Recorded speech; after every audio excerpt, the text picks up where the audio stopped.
don't know. It looks pretty pristine though. It looks pretty good to me. And with that, welcome everybody to our stream.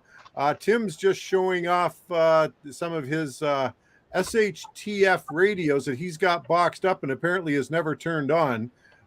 So we won't know until the day actually comes whether or not they actually work. That's why It'll be too late. That's why I've got multiples, right? Okay. It'll be too late for Tim. Yeah. I'll be buried here in my bunker, right? It'll be too late. Well, thank you very much for everybody for joining us. We're really looking forward to tonight. And if you notice the banner at the bottom of the screen, our friend Tim, the one and only, is going to be giving away a $100 gift certificate towards one of his antennas. So anybody who comments, all you have to do is leave a comment. And there are those who commented prior to the actual event. We've got those comments. They are counted. We're going to be doing a draw later on in the stream. So make sure you get a comment in there. And by the way, as we go through this, questions, comments, etc., because we don't have a special guest tonight, and that was by design, actually. I was getting crazy booking a bunch of really interesting people in to talk with us, and Chris and Tim both said, "Hey, how about just the three of us for once?" So yeah, it's like a great idea. That's how it all started. Yeah, that's exactly right. So this is what we're going to do, and I wanted at this moment, I'm just going to go through some of the comments that we got. And Mike McDonald is saying loves his 897D. Right with you there, Mike. And we got Gaston, our friend Gaston. Thank you very much for chiming in, Gaston. Well, I was testing my my comment section, right? Yep. And so I wrote something sarcastic. And guess what Gaston wrote? Yeah. And Gaston requested that I typed up. He shot you down. Hey, I had it coming. Absolutely. Okay, we got Paul. Kilo Lima 7 LSU. Hey, Paul. Nice to have you on board tonight. Is that Louisiana State University LSU or? Well, correct me if I'm wrong, but isn't Kilo Lima 7, is that Alaska? Yeah, but I think he was on before and he's not in Alaska. You can still have gone to LSU, I guess. I guess that's true. Probably Never thought of that one. To fall out. That's why he went there. Who's what's the other school down there? Isn't it the Green Wave? Who is that? That's oh, come on. I know isn't Temple down there too? Temple Owls? Or is that Temple's in Philly. Temple's in Philly, you're right. Yeah, somebody, the Green Wave. Who the heck is that? Anyway. Forget your life. Nice to have you too with us. Long time commenter, intelligent commenter on my channel. Really appreciate all the contributions you've made over the years. Who else we got going on here? Scout 75 is back. Hey, fantastic. Nice to see you again. Thanks for joining us. We got Andrew, November 1, Yankee Lima Oscar. Good to have you with us, Andrew. Is that supposed to be YOLO? Right. You only live once. Maybe. Okay. Oh, Mike's back. November 2, Mike Alpha Kilo, back for more abuse. Mike, thanks so much for joining us. All right. What else we got? Terry Timmons. Hey, Terry. Thanks for joining us. We always appreciate it. And Terry's called Whiskey Alpha 4 Alpha Mike Golf. Okay, good stuff. What I'd like to do, typically what we do at this time. Oh, we got one more. Let me just, while I'm doing it, Arrow fans. Hey, Mr. VE3TWM. I got to tell you this. Here's one of the wonderful things about ham radio.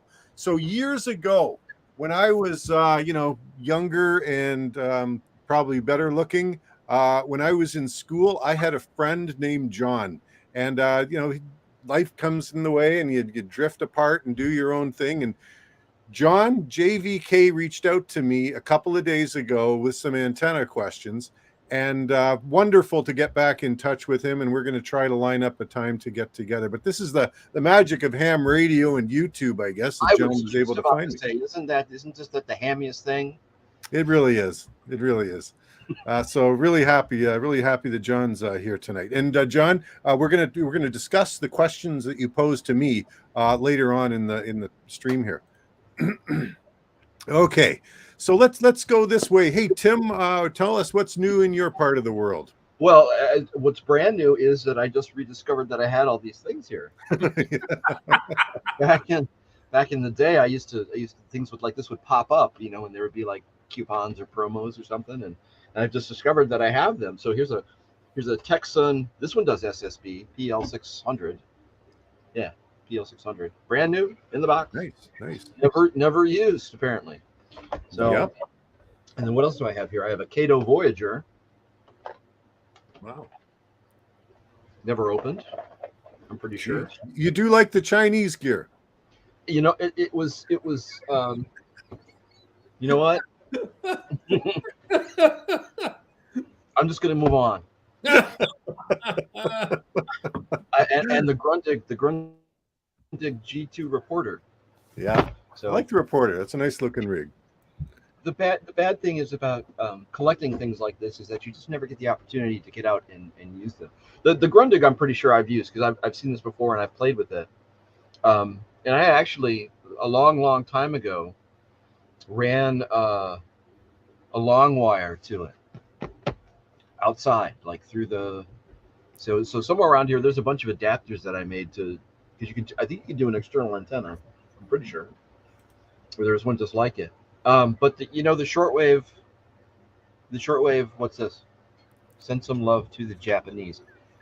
But they do have my love. They have all my love. That's right.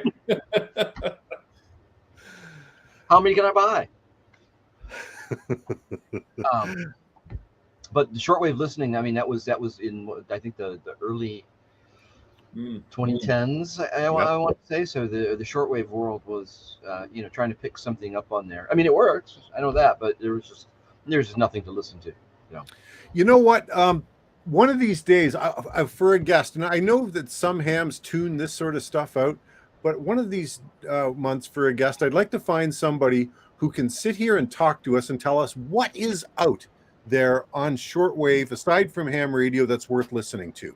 And where do you find it and all the rest of it? Because, if you think about it, we have these amazing receivers. I mean, when I was shortwave listening back in the 70s, I would have died and gone to heaven if I had a rig, which is not a top-end rig today, but it's still a beautiful HF receiver. And we don't get to use, really for listening to anything other than the ham band. So that's something I want to do one of these months with our show. I think that's a great idea. There's a couple. I think there are still a couple of shortwave listening channels out here on YouTube. There probably are.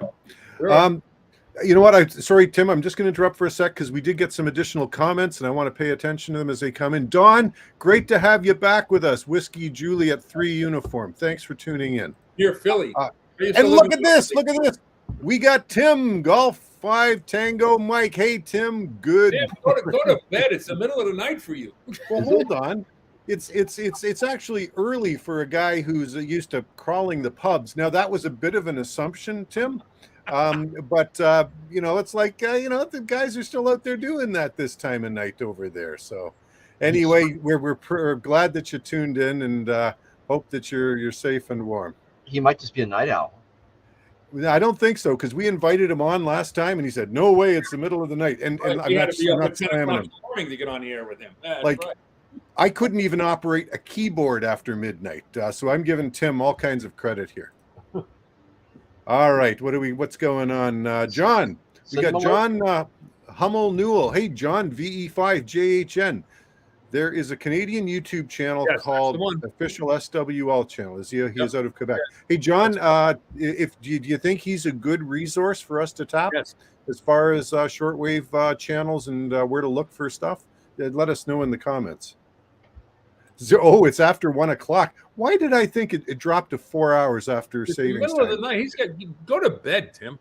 I think he's -8 from where I am. So -7 from where you are. Okay, hey, Scouts weighed in. He would like to see that as well. So I think I'm going to make that a bit of I would too. I would love to do short-lived listening. Last time I pulled one of these up, and I think I found like a Bible preacher, and there was. But that's all you get. You get the Bible thumpers. Hey, I can do that for you right here. Oh my gosh, I've forgotten. We've got a pastor in our midst. That's right. I could do that for you right here, and you don't have to tune anything in. Yeah, I'll give you the church YouTube channel. You can go there. This is the fire and brimstone. Oh yeah, these guys are not messing around. Yeah, not the Connecticut suburbs version. No. Which are great. They're great to listen to. I love it, but it's just yeah. Growing up as a kid in the 70s, because I was always interested in like number stations, right? I wanted to find number stations. Yeah. Ringway Manchester has done some. Yes, he has. Videos on those. He has, and also Fred in the Shed. That's a great channel, and he just recently did a. Well, I won't say recently. I came across a video he posted where he compared a bunch of those handheld shortwave receivers. He did a really good job on them. So. Okay. So I don't want to look for number stations, so I did that for a while, and then it just kind of petered out. Yeah. Except for the preacher. Now he was good. Well, in small doses maybe, but you start getting real uncomfortable in your own skin thinking of all this bad stuff that you've done. It's like, oh my gosh, time to turn the dial.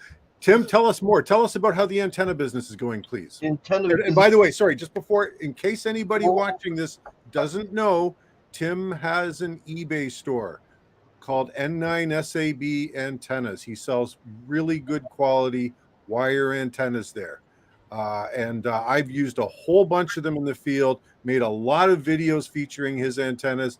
They've yet to let me down. They've all been really terrific performers. So, with that preface, Tim, please tell us how the business is going. Well, thank you. The business is actually bananas still. This is like going on 6 to 8 weeks, where I spend literally all my time from when I wake up to when I go to bed, which can be quite late, making antennas for people. But don't get me wrong. I mean, I love it, but it's just I'm not having time for anything else. And there are some other things that I want to do. I've got a whole bunch of redesigns for the antennas that I want to put out. So what I'm going to end up doing here is I'm just going to let the inventory draw down, and the store will be out of stock for a little while, and then I'll redesign everything and then put it up. Plus, we've got Gaston the Tech Prepper. We're doing his 5-band link dipole, so I've got to set aside some production time for that as well. But anybody, yes, I'm running late. I feel bad too, because I was like, how am I going to hop on the stream for an hour and a half, and I feel guilty about not fabricating people's stuff here, but they'll forgive me. I hope. Yeah, I'm sure the product speaks for itself. It's worth waiting for. Well, good. I want to do some stuff around. I get a lot of questions around how much power can I use for digital for this, for like a QRP antenna. So I've been kind of gearing things where the old QRP antennas that I would make, years ago, would be for like your 817 or 818. And with 5 watts, you got a lot of flexibility there. You can do things and make things really small. But people are gravitating more towards like the G90 and 20 watts and things like that. So I want to redesign some of the antennas to handle the greater power. They can handle the power now on SSB and CW, but guys want to run 15, 20 watts on digital. And some of the toroid sizes that we use there, you're on the bleeding edge of the power handling capability. So I want to redesign that. I want to redesign the enclosures too, the 3D printed enclosures. So I've actually got, I don't know if you've seen the old ones that I have. They used to look like this. So this is carbon. This is actually, I found a place that makes in Indiana, Gaston. They make the filament in Indiana. So this is actually colored carbon fiber, which is the only one like that I've ever found. And it's a beast to print, but it looks really cool, and it's tough as heck, right?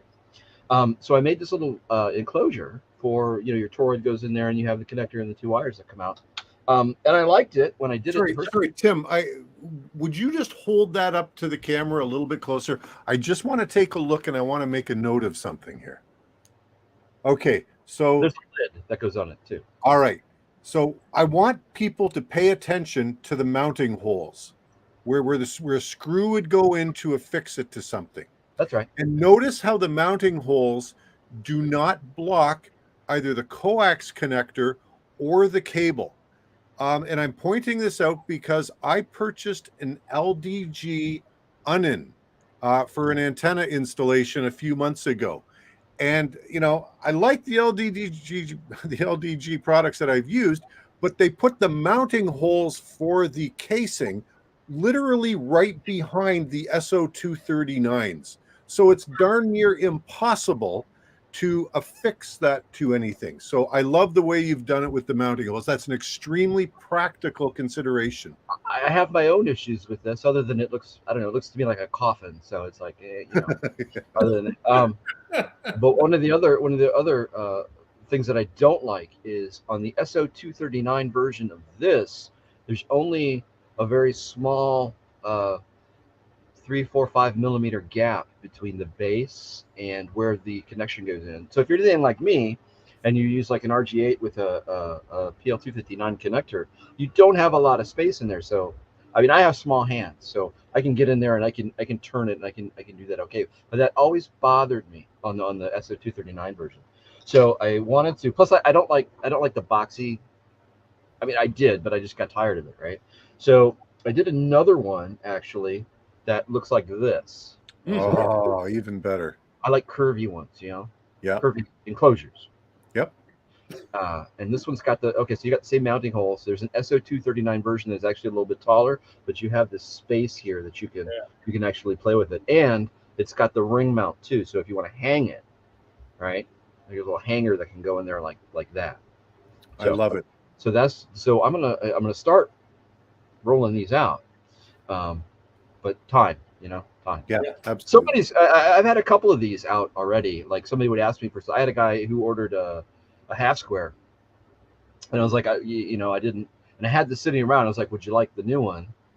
Tell me how you like it. So he took it and didn't complain. So I hope he liked it. Good stuff. So yeah, so that's coming new, and some things will go away, and some other things like I wanted to do the 100-watt OCF. Right now, it just has a single large toroid.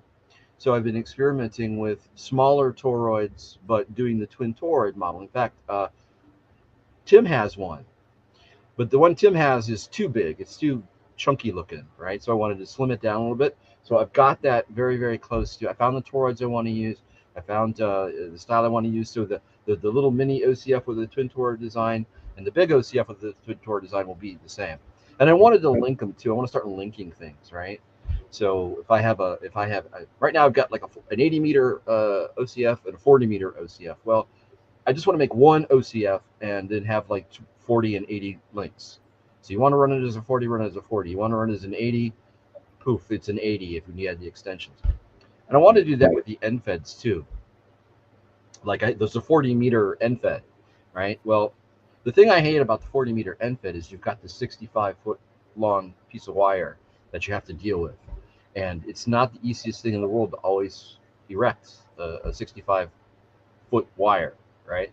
And a lot of guys, when I operate, I want to pull up to the park, right? I want to park under a tree. I want to throw my, bag into the tree, get the antenna up, and start operating. I mean, this should take 10 minutes at most, right? Rather than to figure out how I'm going to get it up and over and do V's and L's and all that stuff. So if I take the 40 meter and link it and make a 20 meter halfway, right?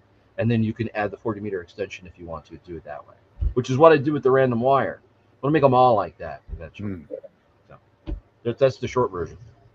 Yeah, good stuff. And that's why when John VE3JVK reached out to me, I directed him to your website, and I was going to send him a link for, I think, probably my most favorite antenna you've ever done, which was the Mini Windham, and it's not there anymore. Yeah. It's just out of stock. Oh, okay. It's there. It's just out of stock. Look, but if somebody wants one, hey Tim, will you make me a Mini? I was like, yeah. Look, it might take me a week and a half to get it to you. But if you want one, I want to do a 100 meter version or 100-watt version of that. Actually, too. You made one for me. Yeah, I guess that must have been a one-off. You made that one for me a few years back. Did I? Oh yeah. Sucks getting old. Does it work? It's my favorite antenna. Are you kidding? I've made multiple videos of just successful field day operations. That's not 100 watt though. That Oh yeah, absolutely it is. It is? Yep. Okay. It's great. So glad you like it. Hey, thank you, Tim. I think we'll switch this over to Chris now. Hey, Chris, tell us what's been going on in your world. Well, let's see. I took a long needed vacation. Just to give everybody a quick, I'll give you the short Reader's Digest. Is I pastor an old church up here in Connecticut, and about 2 months ago we had a 5 below windy night, 5 below temperature, really just bad night. Blew in a window in the building, pipes froze, offices and everything flooded out. So yeah, we had to get that all done. So offices are back. We got new carpet, everything's all cleaned up, and now we're just gonna get the window repaired, and then we're home free. So, but dealing with all of that was quite a bit. So the XYL and I took a vacation. My sister had moved to Florida, so we went down to visit her. But while I was down there, I got to spend the day with my friend John N2JW, who is we went to high school together. We studied the high school we went to was a Votech school, so we learned electronics together there. And he was a ham. The way we met was we're all hanging around in the hallway, and I was I was into CB back in the mid '70s. And he hears us all talking about CB radio, and he looks at me and goes, what are you playing with that CB junk for? And he had an ARRL patch on his jacket. And I said, well, what's that? He goes, it's the American Radio Relay League. And he gives me this whole spiel about ham radio, and invites me over his house. And he had an old Tempo 1 there. Back then it was pretty new. And I'm sitting next to him, and he fires up the radio. And I lived on Long Island. And if I made a contact 10 miles away, I was thrilled with CB radio, right? Here I am sitting in this guy's house, and he contacts Pittsburgh. And I'm like, wow, you can reach Pittsburgh on a ham radio. So I got the bug, and then here we are, right, all these years later. So John and I worked together at ABC for a number of years, and he's retired down to Florida, lives in a pretty strict HOA. And when I walk up to his house, I'm looking all around for his antenna. He's got a long wire antenna, and he's got it strung up in a magnolia tree. Black wire, the spring that keeps the tension on the wire is spray painted black. So unless he points it out to you, you really can't see it. Nice. And the coax comes out of his house, out of the side of the house, behind a bush, and it runs underground, and then it crosses the driveway in an expansion joint. It's got RG8X tucked into that. You can't see it. You wouldn't even know the coax is there. So what's his call sign? N2JW. Okay, so if I look him up, I'll get the address, right? Yeah. What are you gonna report him? All right. So he's got his shack is he's got an FDDX 3000 like I have, and he since moving to Florida, now I guess he's down there since 2017. He has 5-band DXCC with that antenna and an FDDX 3000. So I looked at him, I said, you need to get a life, because you've been done nothing but operate on a radio. That's all he's done. So anyway, so it was good to see him and spend some time with him. We got back, and just for everyone that's watching the stream and wondering why you caught us mid-conversation with Tim noodling around with little shortwave radios. I came across a video, I think it's the most recent one that he's put out. Eric at Farpoint Farms had put out this video where he had a sample recording of what he believed to be a 333 communications plan test. And I'm not going to belabor that, but what it is, the idea of it is, it's kind of like survival preppers kind of thing. In fact, if Gaston's still on, he'll know exactly what we're talking about. The idea is that on the third minute of every third hour, like 9 a.m., 12 noon, 3 p.m., that kind of thing, you would get on channel 3 of whatever communications device you're using. CB radio, it's channel 3. If it's FRS radio, it's channel 3. If it's ham radio, it's 146.52 or 440, whatever the meetup, the national calling frequency is there. They've got frequencies on 40, 20, and 10 designated for the same thing. And the idea is you just get on and just try to make a quick contact. It's supposed to just kind of generate awareness of just, if in case there's a problem and cell phones are out, regular phones aren't, or whatever's not working. We all say, like, well, when cell phones are dead, ham radio always gets through. Well, this is just a way of making sure that it will. So that was an interesting video to watch. But I also, that got us into talking about the portable shortwave radios. And I have an old Grundig Yacht Boy, which is close to getting tossed because it's just not really working well. So I was looking at videos to kind of see what portable shortwave radios are out there, and there's a ton of them out there with great feature sets. There's the what you call it, the Sangene I looked at, it was pretty impressive. Of course, all the Tech Suns are pretty impressive, and the was it Eton, right? Isn't that what they call it now? The new Grundig, yeah. So they're, and Sony's still in the game too. So there's a lot of, and they all have sideband in it. They've all got different features. But I came across one, and I'm tempted. Made in China, though. What's that? Made in China, though. Yeah. Sorry, Tracy. but wait, there's more. There's a radio, and you got to check it out. It's from Belarus. Okay, it's the I forget the name. Belka. That's it, right? It's like this big, right? It's just wait a minute, they're on the naughty list too now, aren't they? Yeah, they are. But you can still buy a radio from them. So it's literally like this big. But this radio does everything, right? Yeah. Sideband, it's got CW filtering in it. It's got tons of features, and it's this big. And you can order it with a little speaker that goes on the back. So that's what got me going down that rabbit trail. So, but yeah, as far as ham radio stuff, I haven't been with the putting the church back together and going on vacation. I haven't really noodled around too much, but yeah, I'm kicking around. The only reason I'm looking at the portable shortwave radios is like I'm going to be sitting outside soon because the weather is finally starting to thaw out, so I can sit on my porch, and I got the wire strung in the tree. I just got to get out there with a radio that works. So you can get the Cubs game on WGN. Yeah. Hey, by the way, how are the Rangers doing? The Rangers are doing well. The Islanders are. Crap. Yes, exactly. You're the Islanders, and the Islanders didn't make it. No, they're in. They're in. Oh, they're in. Okay. I think they're going to be. It's hockey. Everybody's in. Well, if you don't make it, you're pretty bad, right? So you're the bottom half of the league. The Islanders are in, but they're already down 2-0 against the Hurricanes. But the Rangers. Oh no. The Rangers, or as us Islander fans refer to them, the Rags are. Poo. That's right. And as far as your Maple Leafs, I really don't care what happens. Not my Maple Leafs. Don't ever make that mistake. Hey, listen, while we've got a little break here, I just want to welcome Kilo 8 Delta Romeo Tango. Hey, QRP, a man after our own hearts here. Thank you for joining us. Also from Montreal, speaking of, that Canadien, Victor Alpha 2, Delta Victor, thanks for joining us. Bonsoir to you. Okay, so let's move this along a little bit, guys, because we actually have quite a bit of territory to cover. So what I'd like to do is I'm just going to bring in the slideshow, and let's see if this new feature of StreamYard is going to work. And it works. Look at this. Oh, this is wonderful. We got a banner, we've got the slides, and we've got this. So what I wanted to do is I was going to show some stuff, but let me tell you that I'm going to skip over that. What's that? Is that your tower? So, if only. So, everybody who's HOA antenna. That's right. So they'll never find them. So everybody is familiar with the term big guns. Like we got big guns in this hobby, and these guys are just incredible, and we can only aspire to that. And we'll never get there because it seems you have to have an unlimited bankroll and lots of land to do the stuff they've done. But did you guys know there is a biggest gun? And I want to just sort of differentiate, the biggest gun from the big guns. So I have painstakingly researched and come up with a list of characteristics that the biggest gun has. So let's start with that list. The radio is never set to low power and never will be.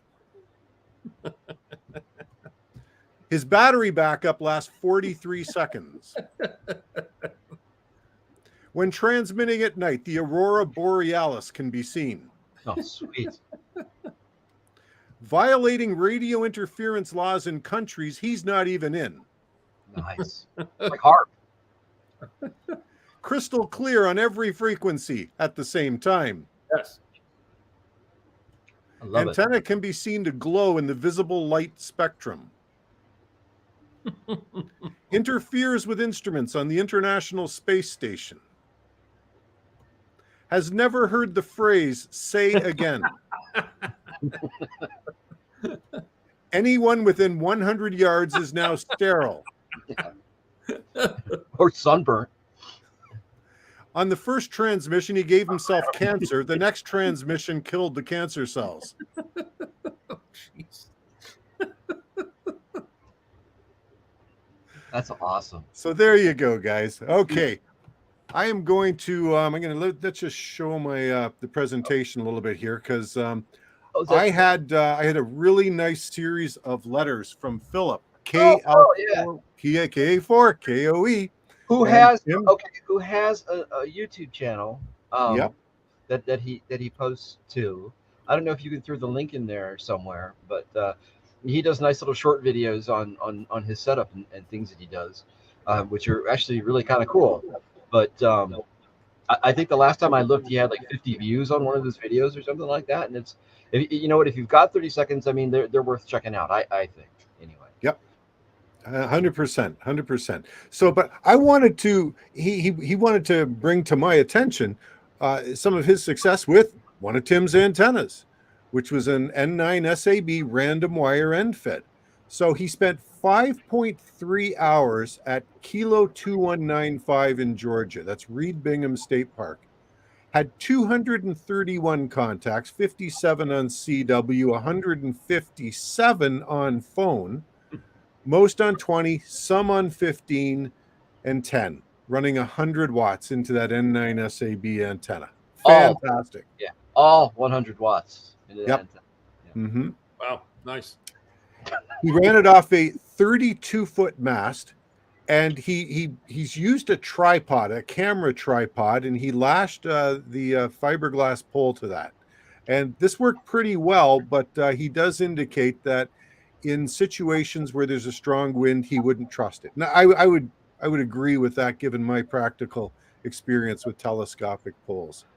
But what the heck? That is a fantastic result. I mean, just an awesome performance from a POTUS station. Can you tell you about his panels too? No, tell me about the panels. Okay, so all right, so I have to do this from memory, all right, and it's been a couple of weeks. So I started talking with Phil, and he was telling me what he was doing, and we were looking at his setup, and he's got these really cool solar panels, right? They're foldable.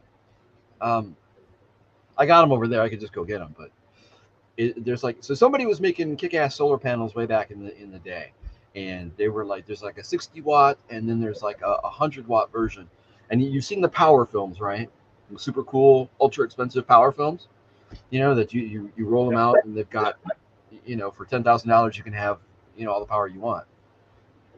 These were like $200, and they come in like a little desert camo fold up thing, so it's like maybe that big now, I'm guessing, and top-notch construction and all of that, and they were like $200. So it's like, okay, do I spend $200 or do I spend $1,000 or something like that? My answer.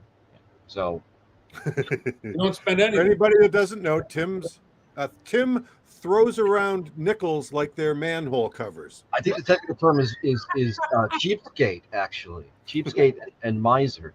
Except for the components that I used to build things with. I don't do that. FYI. So so he has a couple of these panels, and he's got the same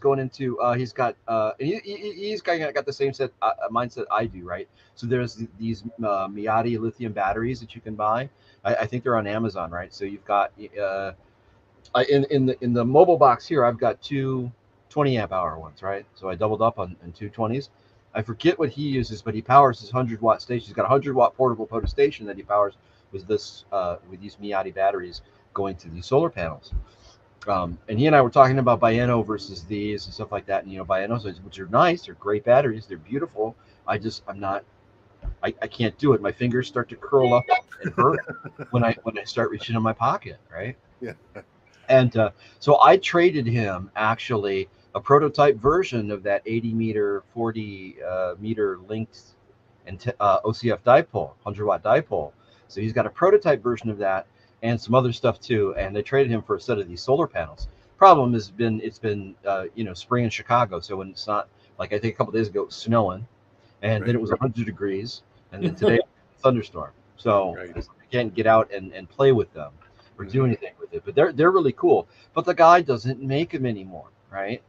So it was like we were going back and forth, and it's just like, well, the guy's still around and has all the stuff to make them, but didn't want to make them because there really wasn't a demand for anything like that. So we were reaching out to people saying, these are really cool solar panels, but nothing came of it. He can tell you more about that story in much greater detail than I can. No worries. But I have a set, and we do. We'll use them and feature them somewhere. Yeah. You got to tell us how they work for sure once you get a chance. Okay, let's go back and take a look at what else we got coming up here. So I got a message. I get emails, and by the way, anybody watching this, feel free to send me an email. My email address is good on qrz.com, and I got this one from Mike, who is an Ontario ham here. Keep up the videos. They motivate me to get out to the Falls Reserve Conservation Area near Goderich, which is out on Lake Huron, with my friend Chris VE3TWM to do some POTA. Which reminds me, maybe you should mention a danger associated with throwing lines into trees, which I discovered the hard way. Your throw line can knock your glasses off, and they will take hours to find in the grass, which is invariably wet. Really cuts down on airtime and contacts. 7-3 from Mike, VE3WVX. Thank you very much for that, Mike. There's a good warning in there for all of us. I would add to that to make sure you bring a pair of work gloves to wear when you're trying to whip that weight up the tree. Oh, you guys, come on. I learned the hard way. I have to tear my hand to shreds like after 25 attempts of getting the wire up in a tree. Oh, It's a good call, but Tim, I guess, spent so much time in the desert in the Army that he didn't have to worry about stuff like that. Well, okay, so I did practice with the arbor bag and try to do all of those techniques that you see people doing, and they finally the film that you see is their 500th try after they Yes. Okay, so and that can be tricky to use. You have to work at that. It's like developing a skill, another skill that you don't have time for. Right. So my dog has these treat balls. They're made by Kong, right? So they're a hard rubber ball, about as big as your hand, like a baseball size, and it's got a hole in it so you can put a treat, right? I discovered that is about the size and weight that if I'm in a hurry and I don't want to screw around with anything, I can easily just tie a throw line through the ball and chuck that up in a tree 25 feet or so. So for a 40-meter dipole running 25 feet, which is the perfect setup for me, I just tie it off and get it up there and you're good. And the ball won't, unless you're unless it's some kind of crazy Australian tree or something, the ball will come down and you can just tie it. So there's a trick for you. There's a pro tip, right? That is a beautiful tip too. I like that one a lot too. They're made by Kong. You can buy them at PetSmart or Amazon or something. Is that as in King Kong? Yes. Yeah, K-O-N-G. Yeah, they make dog balls. Not the cone. Okay. The cone will be stuck. It's got to be the ball. Yeah. One year I nearly lost an adjustable wrench. They've got the hole in the end. Yeah. I was trying to use an adjustable wrench and I nearly lost it. So that got me off the adjustable wrench solution. So the ball sounds like a much better one. So, if I understand correctly, you took your crescent wrench and threw it in a tree. Yep. Okay. It was an adjustable wrench, right? So it had the. It was. Well, technically, Crescent was the company that made the first adjustable wrench. Oh, so, wasn't that right? Did not know. If you grew up with a dad like mine who called it a crescent wrench all the time, now every adjustable wrench is just a crescent wrench. No, okay, thanks for that. And does anybody call regular pliers gas pliers? Gas pliers. Never heard that one. Jeez. Yeah, because like the propane gas guys, that's those pliers. That's what they would use to connect the lines. They were called gas pliers. Okay. Yep. So all right, I think this is actually a real crescent. I don't know. Oh, hold on. What do we got here? Yeah, that's exactly what it was. I don't know. So stick to the Kong ball. Kong ball. All right, good stuff. Let's move on. Let's see. We've got another one. Okay, so I got an email. Like you, I am located in the GTA, that would be Greater Toronto area, and dealing with limited space. Yeah, Golf Tango Alpha for contests and field day, with limited space for backyard antenna setup. Oh, by the way, that's now changed to GH for Golden Horseshoe. Just in case GTA didn't confuse people, we're now going to do the Golden Horseshoe thing. Wait, back up the truck. What? Yeah, so GTA, used to be, Ontario was broken out into 4 different sections for contests and whatnot. I thought that was Grand Theft Auto. Yeah, it is, but it's also Greater Toronto area. All right. Okay, so anyway, let's get back to Chris here. I am getting into HF only recently and back into ham radio in general after a 15-year hiatus, and have recently acquired an IC 7300, nice choice, and a 40-20-10 meter end-fed half-wave antenna. The antenna wire is currently snaking along my backyard fence at around 7-foot height, which has surprisingly allowed me to contact as far as Missouri, Florida, Quebec, etc., but not much farther. I wanted to ask you a few questions about your experience with flexible pole mounts, particularly for setups without guy wires at 25 to 30 feet. Also on station grounding and the likes. I'd really appreciate your time and insight on this. 7-3 from Chris VE3 Charlie Zulu Hotel. All right, guys. Tim, do you want to weigh in on this one? Well, okay. Where do you want to start? I'll let you. There's like 4 questions in there, so we'll pick one. So he's running along his backyard fence around 7 feet in height. A wood fence, I hope. Yes, I was going to ask that too. Good question. Around 7 feet, okay, which is 8-foot privacy fence. Makes sense, right? Somewhere around. Yeah. Which has surprisingly allowed me to make contacts as far, but not much further. Okay. And by the way, I'm going to second the surprising bit with an antenna that is only 7 feet up off the ground. Well, you know what? It really all depends. I mean, I always couch my answers when people ask me questions. I get a lot of questions, right? And it's like, I have some boilerplate language around. Look, it really depends on what your circumstances are, because you can all things being equal, but they're hardly ever equal, right? Other than the equipment, the antenna, but the setup, the circumstances, can all be different. So let's assume for a minute that he wants to make more contacts with his antenna, right? And he wants to use a flexible mount without guy wires. Okay. Okay. He wants to get it off the fence, right? Yeah, okay. So how long is his wire? It's a 40-20 So those wires are typically about 40-45 feet long. Those end feds that are 40, 20, and 10. No, it's got to be a half wave, right? So if he wants to do half waves on 40. Well, many of them have a loading coil for 40 meters. Well, okay. Do you want to? Because if it's a 40-20, no, here's the deal. If it's a 40-20-10, it's a shortened antenna. Otherwise, there'd be no reason not to include 15 in there. Okay. All right. Any of the half wave 66-foot multi-band ones will also include 15 meters. So how with the 40-20-10s are shortened with a coil for 40. Okay, so how long is it?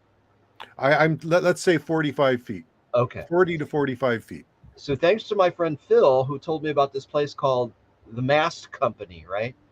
THE Mast Company, who makes some really cool fiberglass thin masts and stuff like that. They're a little pricey, but they look really cool. You can get something like that. Now, if this were me, what I would do is probably just get my antenna's 40 feet. I don't know. I'm thinking inverted L up maybe 15 feet, 18 feet, somewhere around there, and then run the rest of it to some other support, like a tree or something like that, or another mast. If he's got a mast, I mean, that's what I would do. You could at 40 feet, if he's got a tree, he could slope it. It might be a bit of a challenge getting it up there. He could inverted V it too if he wanted to. If you just Google end-fed antenna setups, right? There's a bunch of and hit the images tab. There's a bunch of pictures on how to do all of that, right? But to answer this question, yeah, 25, 30 feet, you could do quite a bit. Now, if his antenna is 60 feet, like I would think it is, but you may be right, I don't know. The principles will still apply. I mean, if you can get that vertical section up about 20 feet, 20, 25-ish feet, and then run it over as an L, I found that works pretty good. That's how I have my random wire set up now. There. That's No, my. the interesting part of his question there is he wants to do this without any kind of guy wires on a. So what kind of, if he's looking at a fiberglass pole, you know, they're gonna have a lot of play and a lot of flex to them, right? So he's gonna have to think on. I don't know how high, what kind, how he if Go he back if you can. go up and leave it up there. Go back to Phillips. Go back to Phillips' setup that he had there, because he doesn't use guy wires either. He's taken like a dog leash, one of those spiral dog handle things. Yeah. With a PVC pipe and has mounted it in there. That's his camera tripod setup that works fairly well for him. But he's moved to another thing that uses like a dog leash in the ground with a PVC pipe, and it's got like a couple of short guys on it that take the place of legs. But if you wanted to, you could, pound a. Here's a thought. He's got a fence, right? So why not just lash the pole to the fence, like mount it to the fence, right? And then you got that. Then you can get that pole, and it'll be pretty rigid if you do that. I like it. Me too. What I suggested to him was invest in a spider beam pole, one of the 40-footers.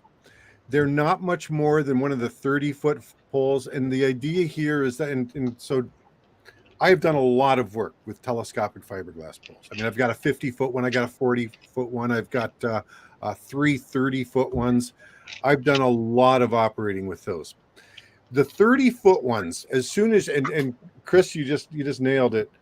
As soon as you put a piece of wire on the top of it, that sucker is going to start to bend, and it's going to bend significantly, such that you're not getting all that much height. So you can never really tie the wire off at the top of the pole. Correct. You have to bring it down to a point where the pole will not bend so much.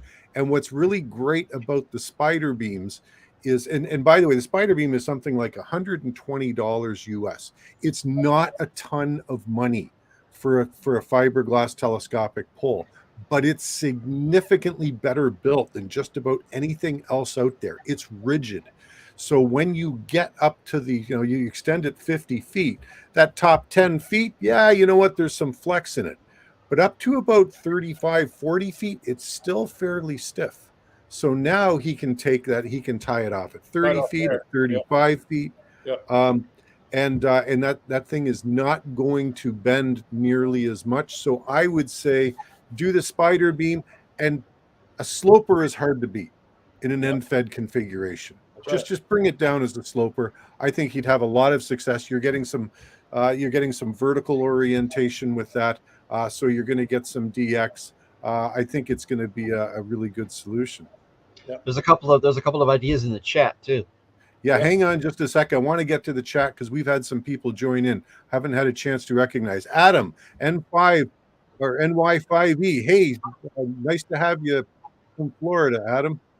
Who else we got? We got Wade, VA3NCA. Good evening to you, Wade. Thanks for joining us. Andrew Murphy. Oh, by the way, while I'm reading these out, if you are watching and you have not left a comment, leave a comment. You have to have left a comment to be eligible for the gift certificate giveaway. You can see the banner at the bottom of the screen. Okay, so Andrew, thanks very much for joining us. Scout 75, let's go see what Scout has to say. That has the 12 meter and have been thoroughly impressed by it. Very stout in construction. There you go. It's a wonderful product. Thanks for your endorsement there. Rich, what's Rich got to say here? By a top section of pole used in chain link fences, attach the pole to the privacy fence. Poles are an out 16 or about, I think he meant to say about 16 feet. Yep. 16 feet is, it depends upon where you are. The other thing is that, Rich, and listen, I love suggestions and I love ideas and I love playing around with things. The one consideration, or a couple of considerations here, is that maybe it's not quite as high as you'd like to get something, unless you're talking about lashing a proper pole to that. The other thing is it's metal. So the metal could interfere with the performance of the antenna, and could result in things like an SWR issue. So, but good thinking, Rich. I'll never criticize somebody for bringing an original idea to the table. Let's say hi to Steve. VA3SGI. Hey, greetings, Steve. Look at that Blue Jays jersey. It's Blue Jays season.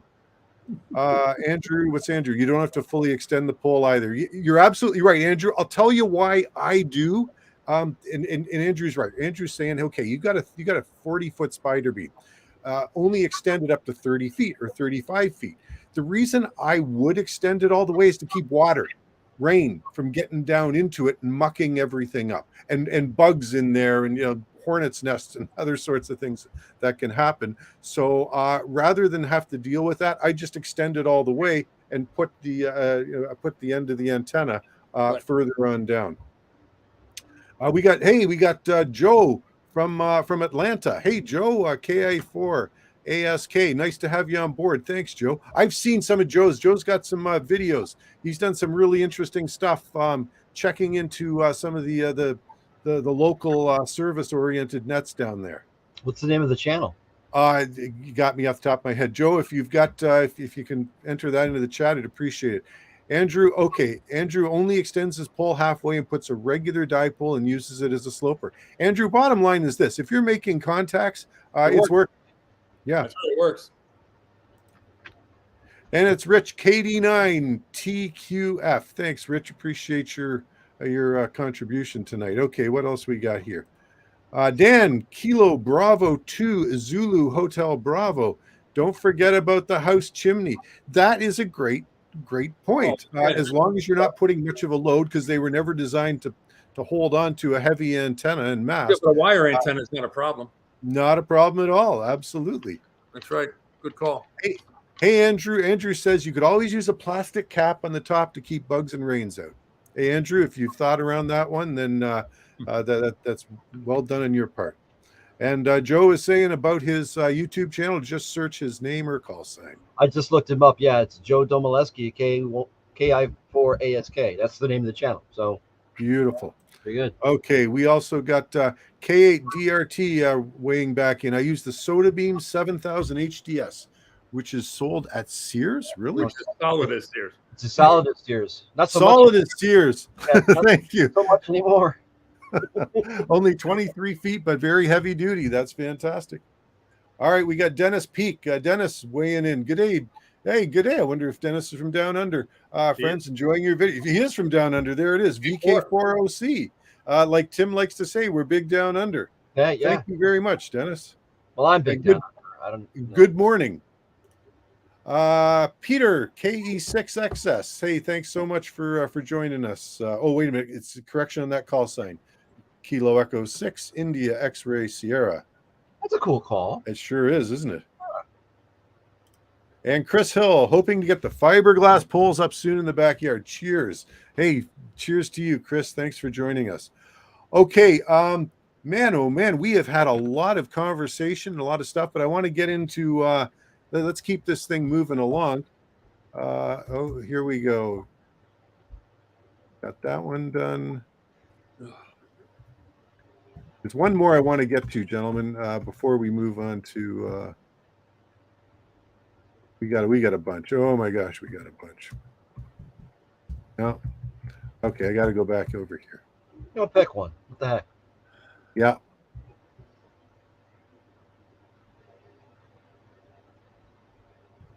Okay. Hey, Tim, do you want to take this one, sir? I'm going to maximize the screen and tell us what's going on and how you responded. Sorry for the delay. I used the tool on Soda Map Security. Oh, okay. So here's somebody who wanted one of the like a custom linked dipole. So Soda Maps or Soda Beams has this tool. It's he's got the address in there. It's like sodamaps.org/extras, I think, and you can actually calculate which one you want to use or what your frequency is, how high your pole is, how high your end is. And you can do linked dipoles like that. I'm getting some feedback. Who is that? Is that us? I'm hearing something, but I don't know what it is. It could be the dog. I don't know. Anyway, so you just have to be aware of a couple of things. If you go there, you can use the calculator to do all of those things. But if you go into settings, you get to choose your wire. and they have different velocity factors for different kinds of wire in there. And for the UL 1007 wire that I use, the tin copper, you use the heavy insulated. I don't know why, but the heavy insulated number comes out to about where this wire works. And I think that was the gist of what I was talking to about him, because he had plugged it in, gotten some measurements, and was thinking about how to do this. Does that make sense? It sure does. Okay, very cool, which is a very, very cool little tool. It sure sounds like it. Okay, what do we got here? All right, Tim, this is a good one, sir. I hear this all the time, by the way. Is it a problem if the antenna touches branches? Not if they're made of wood.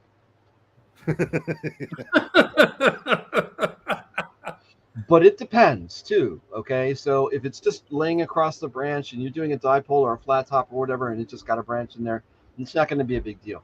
Where it becomes a problem is you have to start twisting and winding around things and giving it funky geometric shapes and stuff like that. There's going to be a price to be paid for that a lot of times, especially. And if you're only running 5 to 10 watts, I'm not going to say that's going to definitely affect you, but you want to make sure, like for people who use the half square, you want to make sure that your phase line is as straight as possible, because that's when it works best. You can't get around a little bit of bowing and a little bit of gap in there. That's just physics. But the straighter the phase line, the better the antenna is going to perform. But if you get it in between a couple of trees and it's doing this, it's not your best look. But no, it doesn't really matter if the antenna touches branches. No, I'm going to throw a little question in on that. So now, are you assuming then that the wire that the antenna is made of is insulated? Because what if it's like bare copper, and it's laying across a branch, and look, we all live in the northern part of the hemisphere, and you get snow on that branch. Are you making a contact with the tree? Okay, that would be different then. But I don't know anybody who uses bare copper anymore. Well, I just ordered a roll of it to build my like a what you call it, like I'm going to complete blank, like a multi dipole. Oh, come on, I'm drawing a blank. Well, don't run it across any branches. Well, I'm not planning on it, but yeah, that could theoretically that could detune your antenna. Yeah, well, that's what I'm thinking. Yeah. Okay, next. So if I can just weigh in 1 sec here on this one. If you're running a wire antenna, and by the way, always use insulated wire, don't use bare wire. Chris just gave you one example of why you shouldn't. I'll give you another reason of why you shouldn't. Wind in the right kind of weather conditions can induce static into bare wire that you will not get with insulated wire. There's perhaps a little known fact for some of you. And it will also corrode over time too, which, using the skin effect is going to degrade your antenna. Yeah, good indeed. Okay, listen, I want to get on to some comments here. Let me see here. So, okay, here we go. Mike, I recently got the Soda Beam 7000 HDS. I'm not really familiar with that. It's definitely solid. It must be talking about one of the poles. It fits in my carry-on for travel too. Andrew, right now I'm watching you guys and making an antenna out of SO239 and brazing rod. Does anybody here know what a brazing rod is, aside from Andrew? Because I don't. I've never heard of it. It's like a kind of welding, isn't it? Is it? No, it's a brazing rod. You use it for pipes and stuff like that. Here, you got your camera? Hang on a second. Here. That. So it's a stiff rod. It's a brazing rod, yeah. Okay. Well, that's an interesting Well, antenna. it's stiff, but it's also brittle. You put enough, you work this enough, it'll snap. And okay. They're usually like copper coated zinc and phosphorus or something like that. It's for like welding, but brazing. So you braze. Right. It's a kind of weld, right? Yeah. Okay. You don't weld on copper and things like that. You braze it. Brass. Yeah. So Andrew's also working on a 3D printed part now. John JVK is back. VE3TWM. Tim, have any of you had experience with off-center fed dipoles? How would you like to address that one? Well, yes is the answer. Yes, absolutely. Yeah, I have one up too. Yep. Okay, so off-center fed dipole, 40-meter off-center fed dipole is probably my favorite antenna with the twin toroids in it. and I've had more fun and more success with that antenna than just about any other for a multi-band antenna. I can explain how it works, but you can really do a lot of stuff with it. It's the reason I like it over like an end fed, right? So they both have the same wire length, right? A 40-meter end fed without a coil, and your off center fed dipole are going to be the same length. But let's say it's 66 feet, just for numbers. It would be 44 on one side and 22 on the other side. Which, if you've got time constraints or space constraints or anything like that, you're going to have to get at least 2 points up for the dipole, right? Whereas the end fed, you can just have a single point and run it up. So there's that. It's a little bit more difficult to erect, but you can invert it a little. You can do other things with it, and it's just gonna perform like a dipole. You get dipole performance in a multi-band antenna, Correct. And it's just a treat to use. And you don't necessarily need a tuner either.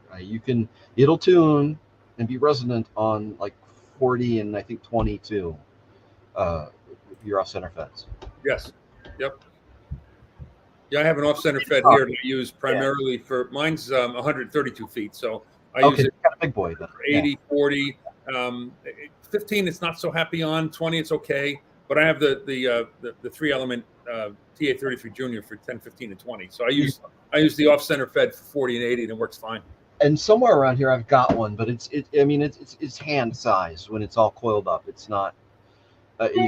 You're not walking around with these, big coils or anything like that for QRP use anyway. It fits in a little bag and it's, it's tiny, and you can just, if you do the thumb over pinky method, you could just cast the wires out and they'll extend themselves, so you don't have to sit here and do this, right? So it's my personal favorite. It's a good performer. You know what? You don't have to worry about things like link dipoles. I don't know, and what amazed me, I'm going to say this about a link dipole in comparison to an off-center fed. Now, any of the off-center feds I've used, and they've been Tim's, I've needed to use a tuner with to bring them into resonance on any band other than the primary band, which is where it's a half wave. You've got the micro windom though, and the dimensions. Yes, I do. They're slightly different. That's like a 40. It's a 25 and 41. Okay. So it's not the same. All right. So I do have one of your off-center feds, and I still need to use a tuner with that one on any band other than 40. Is that expected? Yeah. Okay. Sure. All right. If I have an off-center fed dipole, I go into it with a tuner. Right. So this is the thing with the off-center fed. I mean, it's a wonderful multi-band antenna, but you do need a tuner. That is the trade-off with it. But typically the built-in tuners on the radios can handle it. The DX3000 manual tells you it will not. Don't use a G5RV or anything like that. With an off-center fed, it's fine. Absolutely. My FT8. It's fine on most. It's fine on most bands. Okay? Yeah. The one that I make, if you're using here in the shack, I use the 450D, right, which is your standard Yaesu 3-to-1 internal tuner. Okay, right. And it hates that antenna on 30 meters. So I got to switch to. I run the manual anyway. I don't use the internal tuner on the Yaesu, but I have a manual one hooked up there too. And it always used to drive me nuts for 30 meters with this thing. 30 and parts of 15. You get the real big bands, right? So they're the upper part of 15 meters and maybe the upper part sometimes of 10, things like that. I might have to touch it up a little bit with the tuner, but 30 is the one in my experience that I've had. But that can have a lot to do with my setup too. So. Right. Mm-hmm. So with my Yaesu FT897D, it's got one of those Yaesu. It's got the bolt on, but it's the typical 3-to-1. I'm sure they're still using the same circuit in all their, like the FT991A. It sounds exactly the same and has the same specifications as the one bolted to the 897. So, and that one I've never had a problem with the off-center fed dipole on. And now I haven't done 30 meters. You don't work a lot of 30, yeah. No, none, zero, yeah. So yeah, it's off-center fed dipole. As long as you got a tuner, it's a great antenna. Okay, I just want to check let's check out some of these other comments here. We got, oh, wait a minute. Don had to reboot his PC because Firefox locked up. Well, you know what, Don? I used to sell Microsoft a lot, and Microsoft had a saying. Whenever something would go wrong on a computer, the Microsoft people would always say, yeah, it must be the hardware. That's why I went to Mac. All right, Kilo 8, Delta Romeo Tango. Every few years, I replace my station antenna. This year, I may go back to the off-center fed dipole. A great antenna and perform well. A Delta loop is in the works. I'm waiting for the day N9SAB markets a Delta loop. I have one in my head. Okay? Do you? Honestly, yeah. I mean, that was going to be part of the next. There's 3 or 4 antennas that I want to do. One of them is the Delta loop, like a 40-meter Delta loop, right? Mm-hmm. And I've been playing around with the design and the feed point and stuff like that. And let's see, another one is a Marconi. The guys down at Vero Beach were like, "Hey, do a Marconi." And there's another one out there which is like a VE3TWM or something like that I've got them in, and they're all right here. You know, just. Well, here you go, Tim. There you go. You got a beta tester there. Oh, for the new one? Yeah, sure. Why not? You want power or no? Well, his name is QRP, so I'm guessing. That's no. right. Yeah, That's right. All right. Look at we got a special guest, K6 YYL, the ham radio lady. Thanks so much for joining us. A real pleasure to have you back. Oh, and here we go. And let's not forget Tom. Cheers from Kazakhstan. Nice. Hey, Tom, hope things are well for you over there. Sweet, Kazakhstan. Hey, maybe he could pick me up a Bitcoin miner while he's there. All right, what else we got going on here in the comments? I am fixing to build old antenna called a hentenna. Yes, Antenna. Yep. Yeah, heard of that. Do you heard of that, Chris? I have heard of that. I forget what it is, but I have heard of a hentenna. Yes. And I'm exactly where you are with it too. It's like I know that, but Yeah, I've heard of it, but I forget what it is. I want to say, is it like the Squalo? Is it the same? That might have been when I heard about it. When I was making my Squalo. let's take a look. No idea. While we're doing that, I'm going to bring back the slideshow here, and let's see what the next question for Tim is. It looks like a curtain. Oh, like a Sturba curtain? Well, I don't know. I got little thumbnails here that I'm looking at. Ham Universe has it. Really? Yeah, they've got some verbiage on there too. I don't. Yeah, so Ham Universe hentenna. Yeah, okay, but it looks like a curtain, honestly. Okay, here's what Andrew came back with. What does it say? It is a loop antenna, but in square that is vertical. Yeah, okay. Okay. Huh. So that's probably where I saw the Squalo is this horizontal square. So that's probably why I saw that. Oh, interesting. It looks like it would be really cool, like made out of like 3/8 copper pipe or something. You know, you could build one like that. That'd be that'd be cool looking. Okay, Tim. Let's take a look at this next question here. Okay, my passion. Oh, this is a guy who wants to run 100 watts. Okay, I love this. I get stuff like this all the time, which is partially behind why I want to make the antennas a little more capable of power handling, because people really want to run digital, and everybody wants to turn up the power, right? I mean, it's supposed to be a weak signal mode, but the digital guys they want to crank everything out, and a lot of them are blaming the radio manufacturers when their finals blow. Yeah, but Tracy, you hit it right on the head. FT8's designed to be low signal. Oh, hang on. There's two sides to the argument. Okay, you know, I'm not telling anybody that they can't do or shouldn't do or any of this stuff. I mean, this is their thing. They want to run more power with FT8. Okay, Yep. Mm-hmm. You can do that, but there are some things that you have to be really, really careful with, right? Now, if you want to, I mean, I can't imagine. I've never had to go past 20, 25 watts, maybe 30, or sometimes maybe a little bit higher.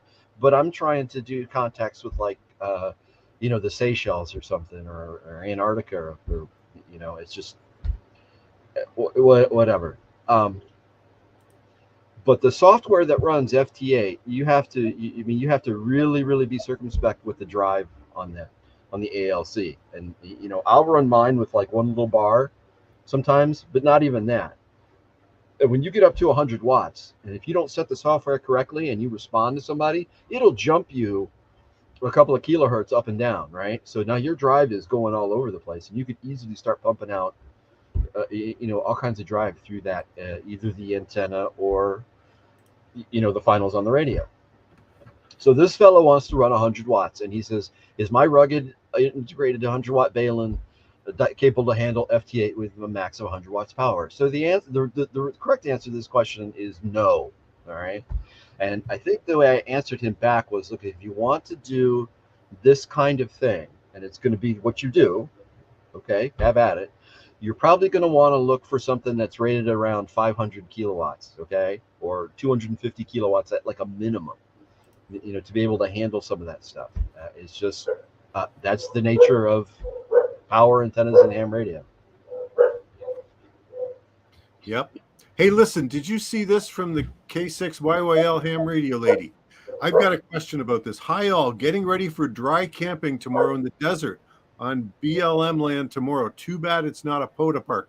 Now, my question is, dry camping mean they're not taking booze? I have no idea.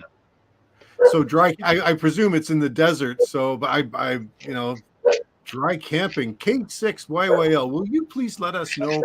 Honestly, I'm curious. The definition for dry camping. I know there won't be any rain.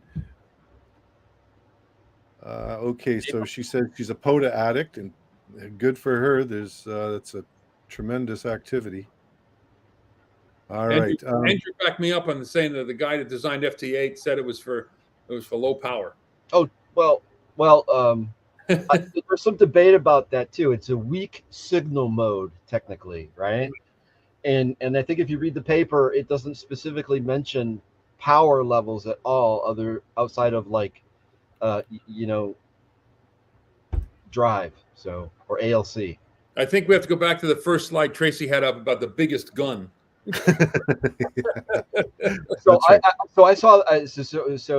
Again, I recommend ham radio Twitter for people, and it's just, somebody had a meme on there.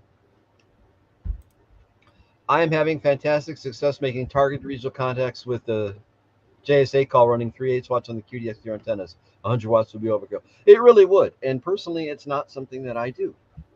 But I understand people want to do that. And okay. Yep, absolutely. Go do that. But you should check out like FT8 memes and cartoons and things like that. and there's this guy, and he's going to in like the guy's bathroom. You have the stalls all lined up. And there's a cartoon of this guy, and he's at one of the urinals, and he's doing his thing, and then somebody else walks in, right? You got 10 urinals. He stands right next to him and starts doing his thing, and it's like 100 watts, right? And it's like 100 watts FT8 with the waterfall, and it's like, which I thought was very funny. But again, there are people who want to do it. It's cool.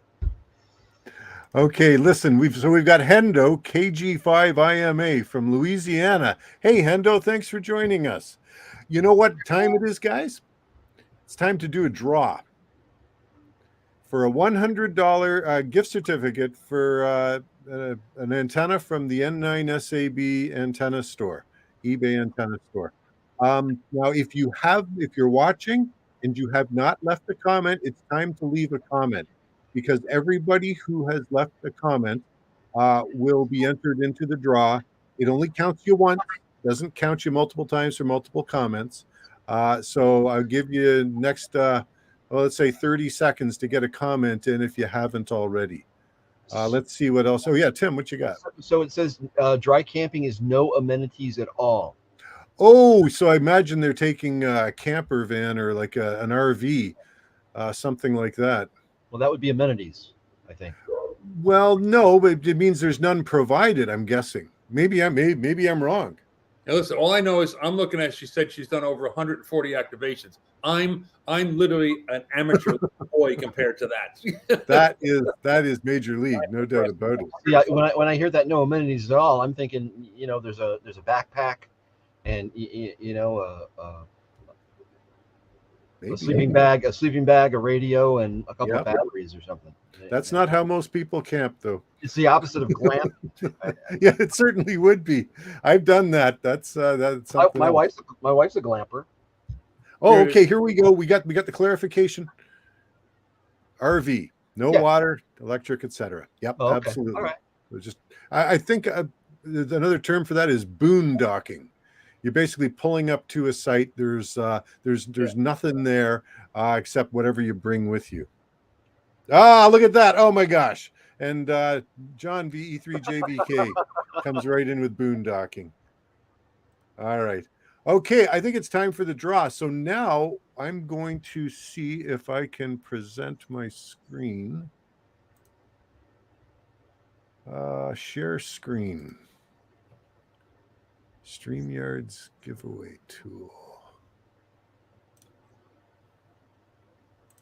Okay, can you guys see it now? We see nothing. You don't see anything. I'm sharing my screen and it's not showing you that. Okay, let me try that again. Roughnecking it. I think that's what I was thinking of. Share screen. Anybody watch Camping with Steve? Oh, absolutely. Awesome, man. Oh yeah, we could go on for hours about Camping with Steve. Yeah, he's a hero.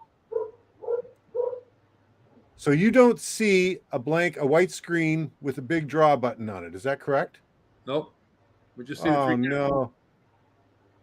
I was really hoping to be able to share the screen because they've got a nice. This tab is sharing your screen. Okay, well, what about this one? This tab's content is being shared. It actually tells me on the screen. I'm going to do the draw. I'm going to see what happens here, and I might have to send a nasty complaint to the StreamYard folks if this doesn't work. So let's give it a try.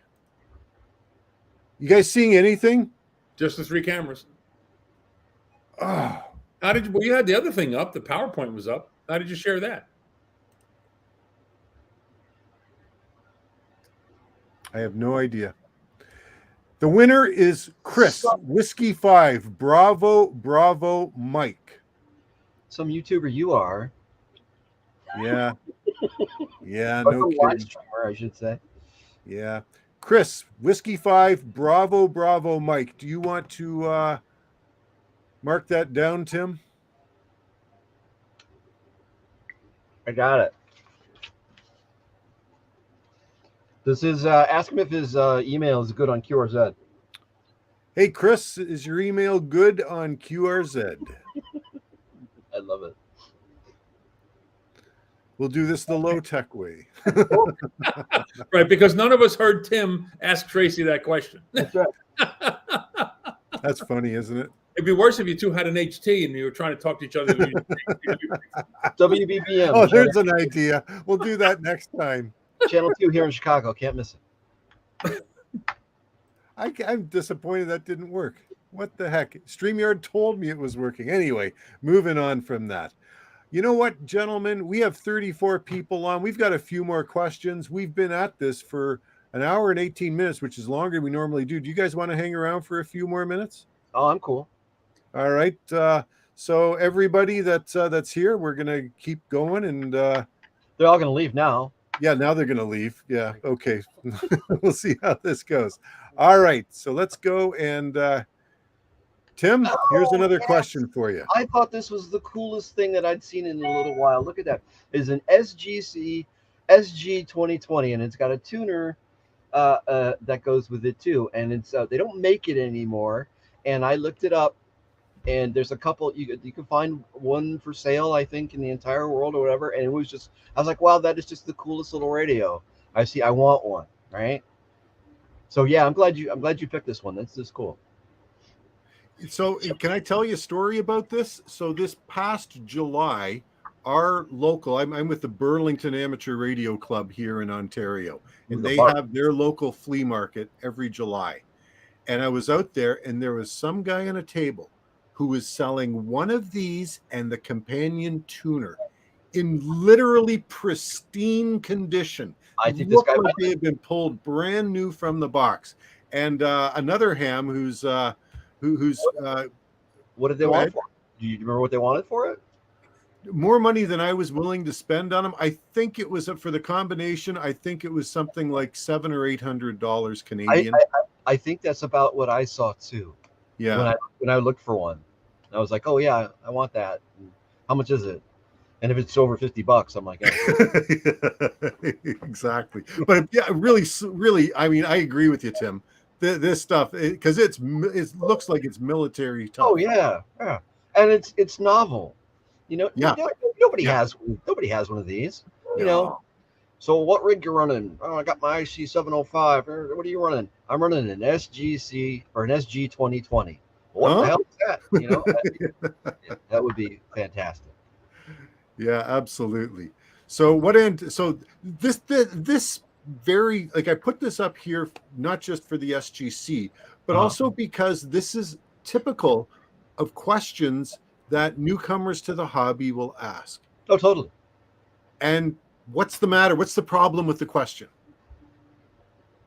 What's the problem with the question? Yeah, there's a very real problem. Can you reckon antenna for my situation? Well, the first thing I would say is I don't know exactly what your situation is. Thank you very much. So, I mean, that's a QRP radio. So I have two answers, stock answers that I give when I have this. It's like, and they are either, since he has a tuner, I would go with the little OCF, or the random wire. Now, if he didn't have a tuner and he was just going to run it straight, then I would say, linked dipole. Those would be my answers. Yeah.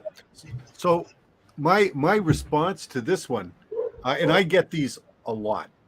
People will email me, and it's like, you got to tell me more. Give me more information. What are you trying to do? What modes are you going to run? What bands do you want to work? What is your goal? Are you DXing? Do you want to join the local net? Like, tell me more. Tell me everything. Well, and then we can figure out what would be the appropriate for your station. 7 times out of 10, they don't know.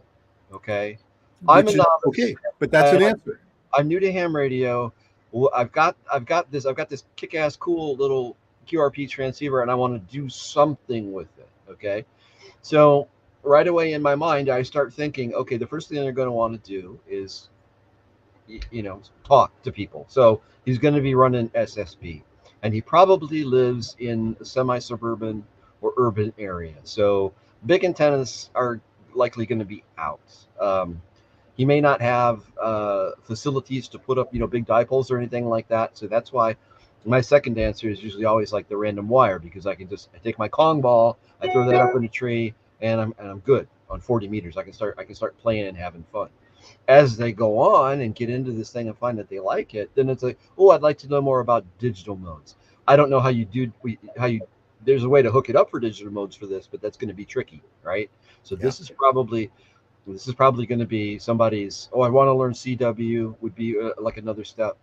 But this is your QRP 20 meter. I'm going to go activate a park thing, and if it's easy, I'm going to love it. If it turns out to be a pain in the ass, I'm never picking it up again. Mm-hmm. You know what's interesting? It's funny, when I read this question, the first 4 words, I'm a novice. So the first thing I went to is a novice class license. If that's the case, then we that really kind of narrows down like what bands he can operate and what modes. Very, very true. And I looked at that too, but I didn't expand on that. It was just, okay, I'm gonna in these circumstances, I'm gonna take the word novice, just being I'm new to ham radio. No, right. Yep. But you could be right. Yeah, he could be a novice. But who has a novice license anymore? Is it Australia? I didn't know they were still giving them out. I don't know. Do they still have it? That's the other reason I got to the place that I did in my mind, because I think in Australia it's like the foundation license now or something like that, and in the UK, I know we used to have a novice license, but that was years ago. So I guess I'm now to show you how out of touch I am. I'm assuming the FCC, the novice, is gone here, right? Yeah, it's always been tech, general, and extra, as far as I know. But there are people who still have advanced. That's me. And they're still out there. So. Yeah. But I'm guessing that a guy who picked up the radio and who's asking this question has not had his novice license for the past 15 years. Right. Okay. All right. Anyway, but bottom line here is, whether you're new in the hobby or whether you've been in with it for a while, if we ask questions like this, give more information. Tell what's your situation like. Tim had a great point. What's your backyard like? Do you want to work portable? Do you want to work from the base? What's the landscape like surrounding you? What bands do you want to operate on? What modes do you want to work? What are your interests? And if you're just brand new and you don't know what your interests are, that's an easy one. So now you can, somebody can help guide you to getting a basic antenna set up, say for 20 meters, that'll fit in most places, and just have at it. Get it up 20, 25 feet, and you're laughing. So that would be my take on this whole thing. This is a specialty thing, because he's got this particular piece of equipment which is novel, right? So I mean, how cool is that? But It's very cool. The person you're talking about, generally, they go and they buy a G90 or something like that, and they want to have fun with it, and so yeah. Okay, let's take a look at another one. Here we go, Tim. Oh yeah, I love these. The shortest length of coax you suggest for this antenna. Which antenna was he asking about it? Because I don't remember. This is all the context I had. Is it?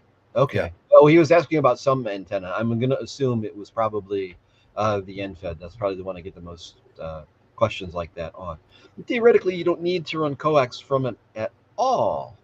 You have to be careful with CMCs and things like that, and what lengths should you stay away from. So I've never had an issue with coax links. Now, I know there's an urban legend that you should stay away from anything that's like a quarter wave of the band that you're working on or something like that, but that hasn't been generally in my experience. Isn't that a concern, like for NFEDs, like where the shield of the coax may become the counterpoise? It can't. It often does. Right. So I have a standard setup that I use, which is usually about 35 feet of RG8X, and that seems to work in all instances. And that there's no length of coax typically that I would stay away from, so to speak. Yep. I don't know what other people's experiences are, though. Mm-hmm. But the internet is full of, don't use this length of coax, don't do that, this kind of thing. Okay. I believe that's there's evidence for that. It's just not been anything in my experience. Yeah. What I can tell you from my own experience is that when I was in the CB world back in the 70s, you heard about that a lot. As soon as I moved into the amateur radio world, nobody's talking about it. And I remember now, he was asking about one of the dipoles. And my answer actually was, well, you got to get it up 20 feet, right? So you're going to want to get, something at least 20 feet. If you're going to operate directly underneath it, if you're going to operate somewhere away, well, you need whatever length that you need to operate here. But 35 to somewhere between 35 and 50 feet is generally, an RG8X at that length, you don't encounter a lot of loss. You don't, right. There's not too many things that can go wrong if you've got halfway decent coax with good connectors. No. Yeah. Good. Yep. Okay. Good stuff. Here we go. Yeah, Wade's got it right there. I think the only problem if you have RF feedback or if the cable is too lossy. Yeah. Correct. Yes. If Tim, what? And put an union. Put an union at the feed point and put an union at the station if you're concerned about with problems, or that RF, because that'll do a whole bunch of good things for your system if you do that.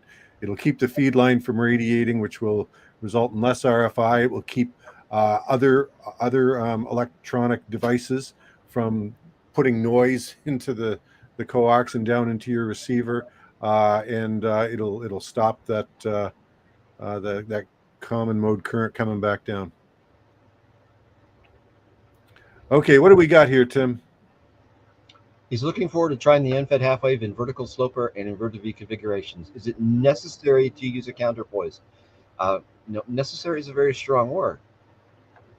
My answer is no, it's not necessary. If you did, and a lot of people do, what length would you recommend? I think the conventional wisdom on counterpoise length for the NFED like this is around 17 feet. However, people's mileage is going to vary. So that's something that you're going to need to play with and experiment for yourself. Okay, good stuff. By the way, Ron at the High End Company in Holland passed along that 0.05 lambda is the correct length for a counterpoise on an end fed wire. I usually have my calculator handy in the field. Yeah. Well, gentlemen, we had a good run. Look at this, an hour and a half. Holy cow! Why am I still awake? I don't know. My day starts very early, and I'm. Yeah, I'm proud of you. You stuck it out. Oh, jeez. Oh, wow.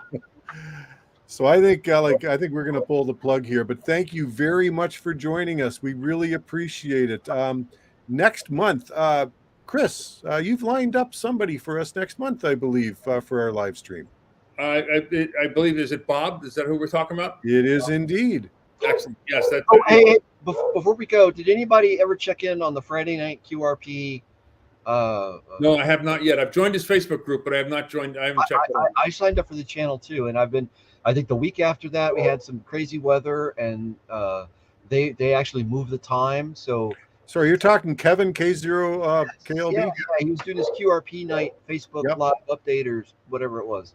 And I wanted to join in on that. And I think that was the day they had all those tornadoes out west. Right. That Friday.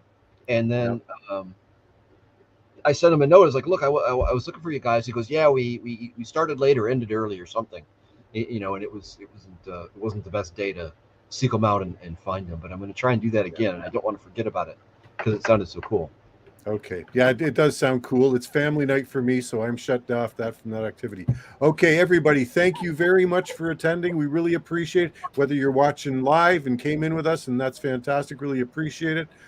Look forward to next month, Chris. Kilo 4. It hopefully works out. It's KK4DIV. Bob, that's the name of the channel. He does it. It's the exact same thing Tracy does. It's just Bob doing it and going out in the field and operating with Tim antennas, and he does some great stuff. So, but Tracy, you have not told everybody that this is our first anniversary. Oh, absolutely, yes. So this show is 1 year old. This is the first show in the new year, in the second year. So, thanks so much for all your support throughout that. That's a big deal to us. We really appreciate it. Yes, it is. Yes, it is. Okay, good night, everybody. And W5 BBM I will reach out to. Good night.